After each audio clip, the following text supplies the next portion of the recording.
所以你两个都实现了。对，都实现了。家属说话不知道你们能不能听见啊？因为我这是麦克风。你看这边还写了一个半马的成绩11459，我两个都实现了。当时是写了两个，完全也不能说完全吧，就几乎不敢想象的成绩。就是我写的时候不是太在意。哎，小伙伴们，今天是不一样的一期，看好多鞋。为什么是不一样的一期呢？不是来给大家展示鞋的，是因为家属说鞋柜已经装满了，一定让我收拾一下，把用的留出来，把不用的要丢掉的丢掉，然后把平常不穿但是想留着的收起来。那咱们今天就一个一个来，因为空间有限，一会儿我就不入画了。来，那我们就开始了啊！我这儿有好多的鞋，你看最古老的应该是它，这个是2017年，亦或是2016年，对，2016年的时候在东京马拉松期间买的一双，当时想着是我以后不穿那个特厚的凯亚诺了，可以进步了，穿这种稍微薄一点底儿的。但是现在拿起这双鞋，这双鞋跟砖一样沉，但是这个挺新的，其实我没怎么穿过。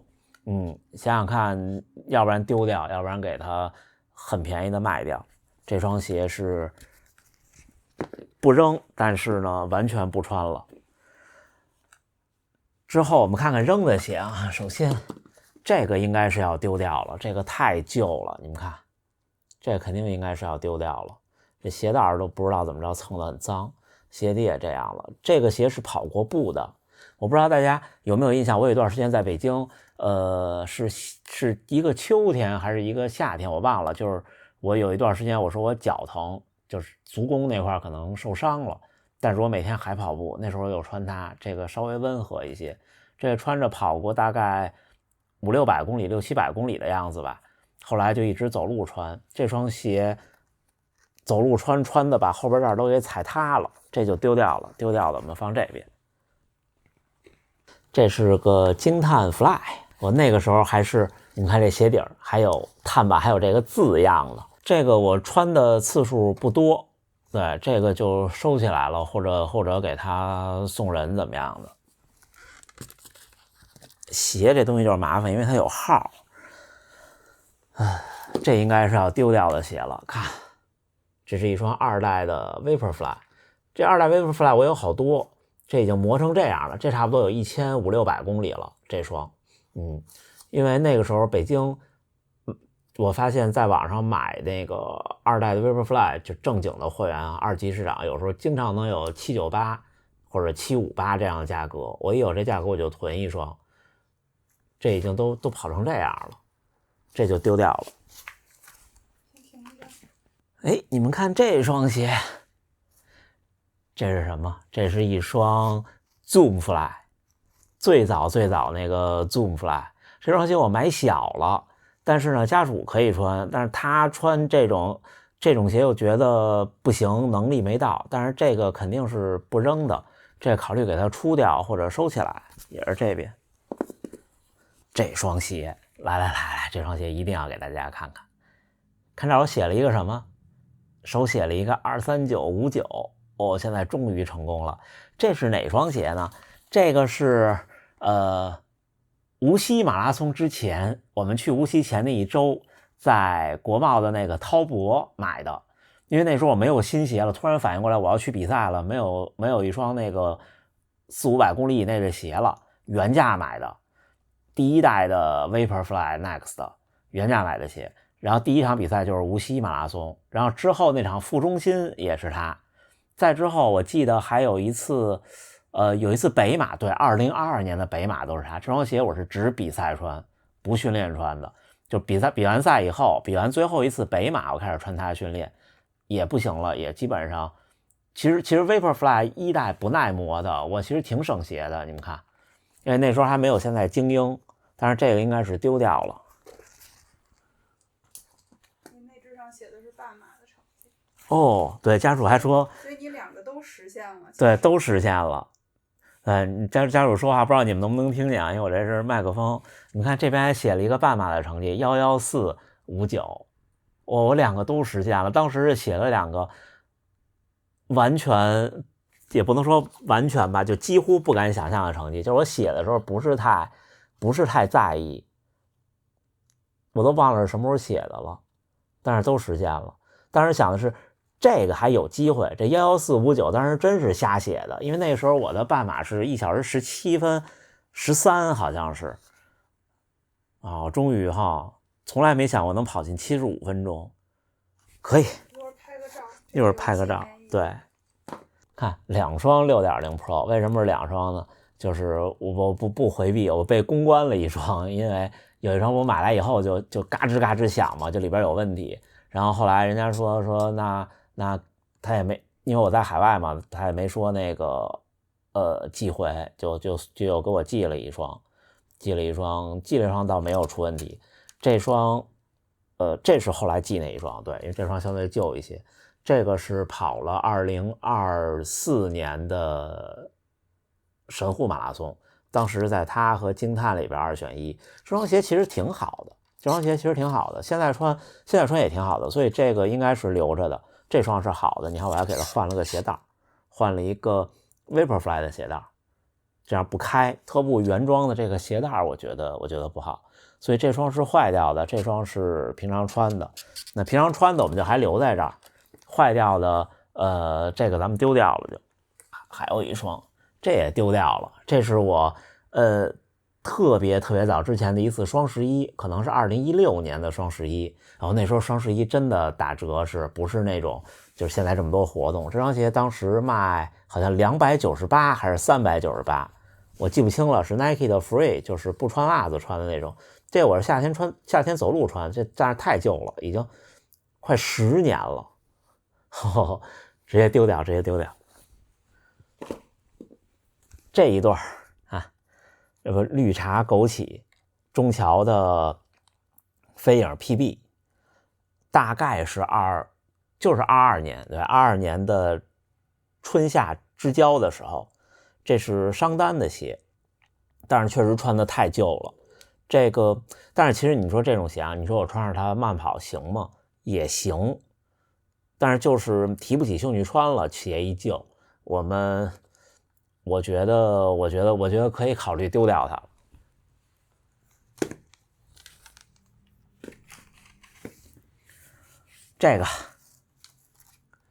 这个是2023年的东京马拉松之前在元素涩谷那边的 Nike 的直营店买的鞋。为什么买它呢？也是因为当时没有比赛可以用的鞋了。那天我是带了另外一双，那天我是带了这双去的，一会儿咱们再讲这双。但是发现跑比赛差点意思，所以就又是原价。这是我唯二的2双几乎没办法去店里原价买的鞋。但是这双鞋后来就一直训练穿，你看后来我就相对省鞋了，鞋底的磨损呀什么的就不严重了。这双鞋差不多现在有1300公里，这个也就丢掉了。这还是香根一传的配色，因为东京马拉松是香根一传过去没有2个月，可能还有剩下的配色。2023年香根一传的配色。这个鞋我挺喜欢的。这个是去年的时候阿迪的波士顿13，这个平常慢速的训练或有氧训练，我觉得我的能力穿它很合适，这个留下。这个烈风3这个鞋，我觉得慢跑就对我的能力来说，慢跑是可以的。如果我穿它跑我的有氧配速差不多4分20的话，会略微觉得这个鞋有点没劲儿，就不叫没劲儿，笨重了。轻松跑可以的，这个留下。这个是我特别喜欢的一双鞋，但是这双鞋没有出过正式的节目，是最早布鲁克斯的送测鞋，龙卷风4 PB。相较于这双5，我其实更喜欢4，我觉得4更清脆，跑起来更连贯。然后它这鞋底的碳板也是这种样子的。但是这双穿的好脏啊，因为这双我雨天穿完，最后一次是雨天穿的。对，这双其实现在还可以作为平常的速度训练穿，所以我们留下它。这个就这个就继续不提了。这个是龙卷风5 PB， 这个很新的，这可以参赛穿的，到现在为止还是。而且它这个设计挺有意思，这双鞋挺好看的。如果一定要说它的缺点的话，就是我觉得有点保守，就是从 4.0 的那个那么有劲儿变得相对中庸了一点，就有点像阿迪的 Pro 3到 Pro 4的那个变化，这是留着的。这双鞋是比较赔本的一双鞋，它鞋垫给换成了特步的。为什么换鞋垫呢？因为当时我认为就是也就没办法了，就死马当活马医。我说是换了鞋垫看看它还顶不顶足弓，它磨足弓就是这个地方，这地方磨足弓。我足弓有点低，虽然没到扁平足的程度，但是我足弓低，这个鞋穿不了。这是2代的Alpha Fly， 首发的时候买的，在2023年2022年底2023年春节之前买的，也是香根配色。对，它这俩是一套，同一年的香根配色。然后这穿不了怎么办呢？我第一次穿它到4公里的时候，足弓就已经磨破了，我紧急回家换了一双。后来呢，慢慢适应它，我就跟它较劲，踩了几次稍微好一点，但是还是不能比赛和大长距离训练。但是后来我们那跑5个1公里的时候，我有时候穿它，5个1公里基本就是极限，如果跑那个速度，慢跑的话没事儿。但是我也给它穿出来了，我给它这双鞋差不多有800-900公里，这双鞋应该没有1000，但是这双鞋就可以丢掉了，很旧了，穿的已经，你看这儿都已经磨的秃噜线了。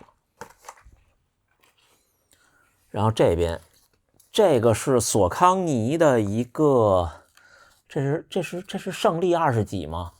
这是应该是有一个评测的一个鞋，但是这种鞋其实就很尴尬，因为我觉得就是我把它卖掉呢，好像卖掉人家送的东西，但是呢我送人呢又没有人要，我扔了呢确实太可惜了。但是说实话，我平常不怎么穿了，就我的这个能力，我们先给它收起来吧。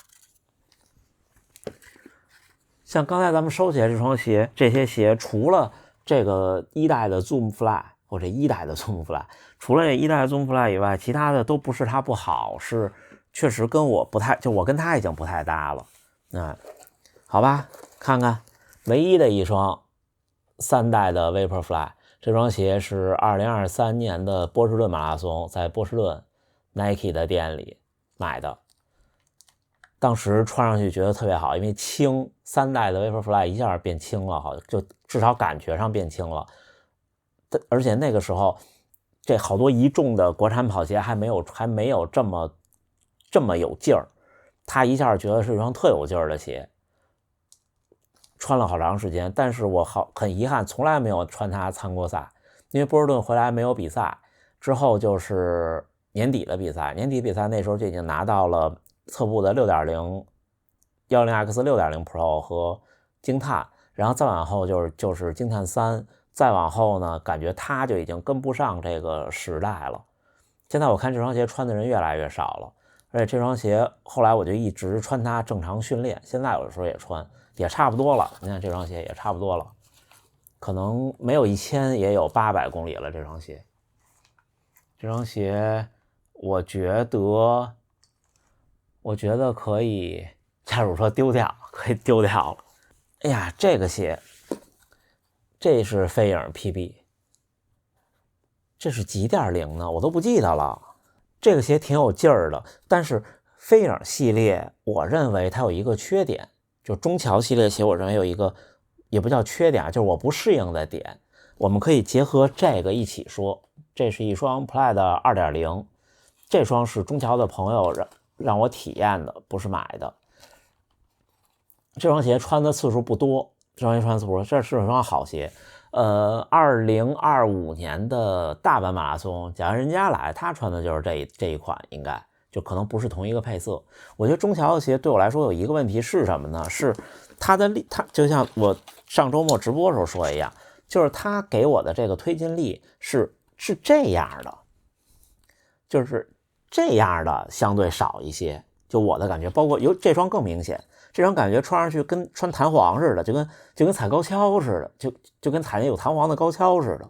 所以我不太知道是它的这个坡叉的设计还是怎么样，可能就是所谓的这种滚动感对我来说我觉得一般，但是我觉得这双鞋可以丢掉了，这双鞋时间很久很久了，这个是要留着的。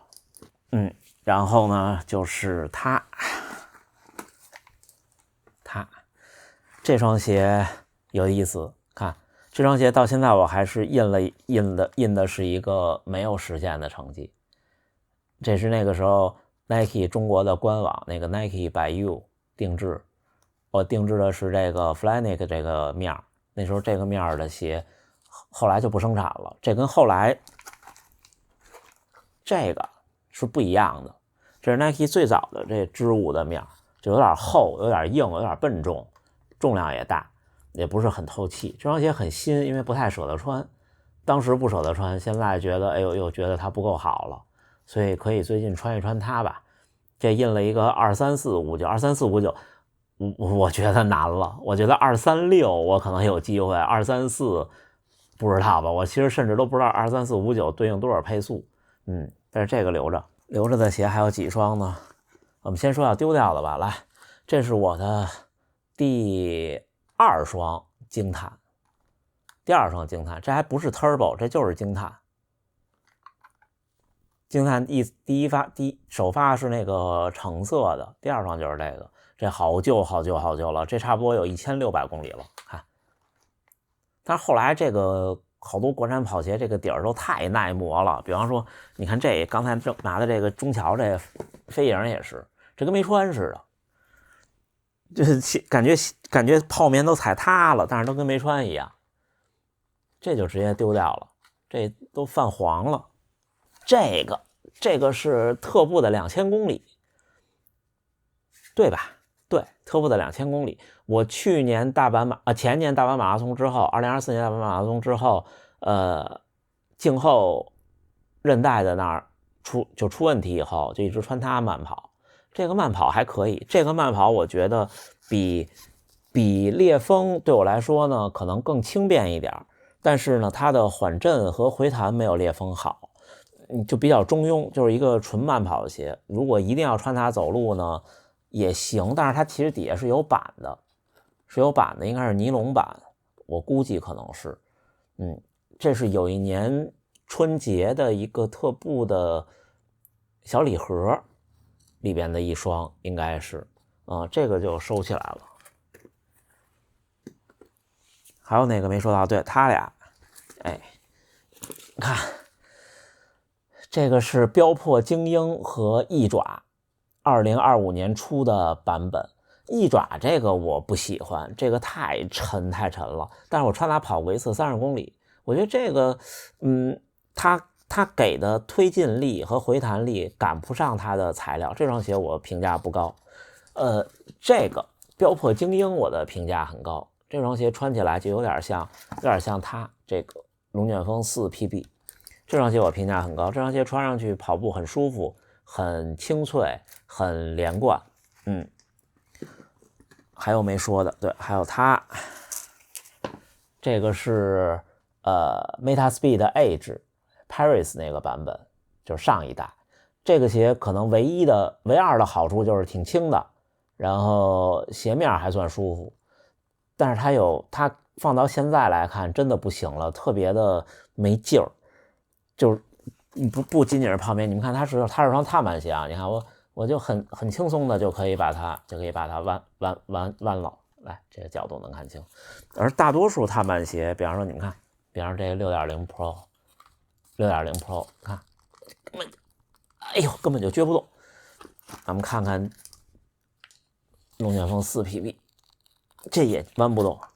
像这个我都没有打算弯动它，但是你们看像3代的 Vaporfly， 为什么说这双鞋后来觉得没劲儿？就是那个时候做鞋大家不那么激进，看没？是这样的。惊叹是什么样呢？这双很旧的惊叹，惊叹就也很硬，但是没有它硬，所以你穿上这种就会感觉是那种软弹或者韧弹，还是很有区别的。你看最早为什么这双鞋能穿着走路呢？这双鞋是有板的，但是那时候这是纤维板的，可能是。这种板的鞋设计都是很不激进的这种鞋，这双鞋有没有版不重要啊，这真的有没有版不重要，好像应该是有版的，我记得我看了那个介绍，就刚才都说串了。这个虽然说有点遗憾，但是呢还是挺新的，这可以留着就平常训练可以穿。然后就是它，这是我的另外一双定制的 Vaporfly， 跟它是一起前后脚买的啊。这个上面写了一个23959，这是官方印的，两边都是23959，这个实现了，而且这确实是太旧了。对，这还我选了这种底儿的。那时候北京冬天下雨下雪的时候，我都穿它，确实是挺好。这丢掉了，那应该是都说完了。我还有鞋，惊叹我还有好多双，但是就不一起拿出来了，就拿一些很有代表性的，几乎是我全部的在这边的鞋了。北京那些鞋应该再回去就都丢掉了，北京应该还有一些旧的，所以你看我们剩下了这么多可以日常穿，对，还有 Pro 4什么的呢，都没拿过来。对，家属说对，我刚才突然发现我们少好多鞋，家属说这是旧的要扔的，但是我那 Pro 4要扔，黄颜色那个就不给大家展示了，前两天节目里给大家展示了，那黄颜色 Pro 4也很旧了。我还有一双北马配色的 Pro 4是新的，那个昂跑的Cloud Boom Strike 这双，还有惊叹还有几双，这3双我会选一双参加下周末的不对，还有一双李宁的那个飞天6E，这4双我会选一双参加下周末的半马，目前看大概率可能是6E。行吧，小伙伴们，这儿不是全部，这儿是今天要整理的鞋的全部。这些是留下的还是好多呀，然后这些就都扔掉了这么多，然后这些是收起来看看怎么办的，可能比方说你要再受伤的时候穿这2个也行，这个就特别尴尬，这我打算给它卖掉，因为这是我自己买的，这个可能也是卖掉，这是我自己买的，这3双别人送的鞋就只能先收起来喽。这就是这一期我们整理旧鞋的全部内容了，还是挺开心的，断舍离了不少东西。最后还是祝大家能努力生活，健康平安，咱们下回再见。